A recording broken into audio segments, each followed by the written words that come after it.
நீங்க இந்த வசனத்தை ரிஜெக்ட் பண்ற வரைக்கும் அற்புதத்தை நீங்க பார்க்க முடியாது. வார்த்தையை நீங்க அணைச்சு கொள்ளாத வரைக்கும் அற்புதத்தை பார்க்க முடியாது. நீங்க என்ன பண்ணணும்னா வார்த்தையை நீங்க நம்பணும். நீங்க வார்த்தையை நீங்க சாப்பிடணும். அந்த வார்த்தை உங்களுடைய இருதயத்துக்குள்ள கடந்து போகணும். அது உங்க உடம்புக்குள்ள எப்படி ஒரு மனுஷனுக்கு அவன் சாப்பிட்ற ஆகாரம் அவனுடைய சரீரத்தில் பலத்தை உண்டு பண்ணுதோ, அதே போல உள்ளான வாழ்க்கைக்கு கர்த்தருடைய வார்த்தை தான் உங்களுக்கு பலனை கொடுக்கும். அதுதான் காரியத்தை செய்து முடிக்கும். வார்த்தையை நம்புறவர்கள் ஒரு நாளும் வெட்கப்பட்டு போக மாட்டார்கள். அவருடைய வார்த்தை நிறைவேறும்.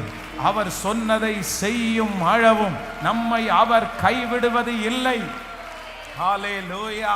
அப்படியே 2 கைகளையும் மேலே உயர்த்தி இன்னைக்கு ஒரு முடிவு எடுங்க. இன்றைக்கு ஒரு முடிவு எடுங்க. இது கர்த்தர் எனக்காக கொடுக்கிற வார்த்தை. ஆமேன். இந்த வார்த்தையை ஆண்டவர் ஆம் என்றும் ஆமேன் என்றும் சத்தமா நான் இன்னைக்கு அதை புசிப்பேன். சொல்லுங்க அப்பா சமூகத்தில் முழு பலத்தோட சொல்லுங்க பார்க்கலாம். ஆமேன். ஆண்டவரே, இந்த வார்த்தையை என் இருதயத்துக்குள்ள எப்படியாவது கொண்டு போகணும்.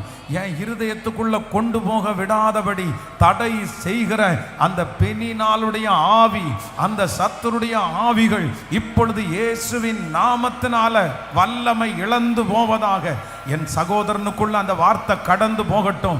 என் பிள்ளைக்குள்ள அந்த வார்த்தை கடந்து போகட்டும். என் கணவனாருக்குள்ள அந்த வார்த்தை கடந்து போகட்டும். இயேசுவே, உங்க வார்த்தையை நம்பக்கூடிய ஒரு அபிஷேகத்தை இப்பொழுது எனக்குள்ள கொண்டு வாங்க ஆண்டவரே. கேளுங்க கேளுங்க. லாதானா மரஹதலரமா. ஸ்தோத்திரம் ஸ்தோத்திரம் ஸ்தோத்திரம். அவருடைய வார்த்தை மேலானது. அவருடைய வார்த்தை பெரியது. ஆமேன் ஆமேன். சொல்ல சொல்ல அந்த கிருபை. எல்லாரும் ஜெபம் பண்ணுங்க. கர்த்தர் நிறைய பேரிடத்துல எஸ் எஸ் எஸ் இந்த வார்த்தையை விசுவாசிக்கிறவன் பிழைப்பான். இந்த வார்த்தை சொன்னதை செய்து முடிக்கும். ஸ்தோத்திரம் ஸ்தோத்திரம் ஸ்தோத்திரம் ஸ்தோத்திரம். ஹல்லேலூயா.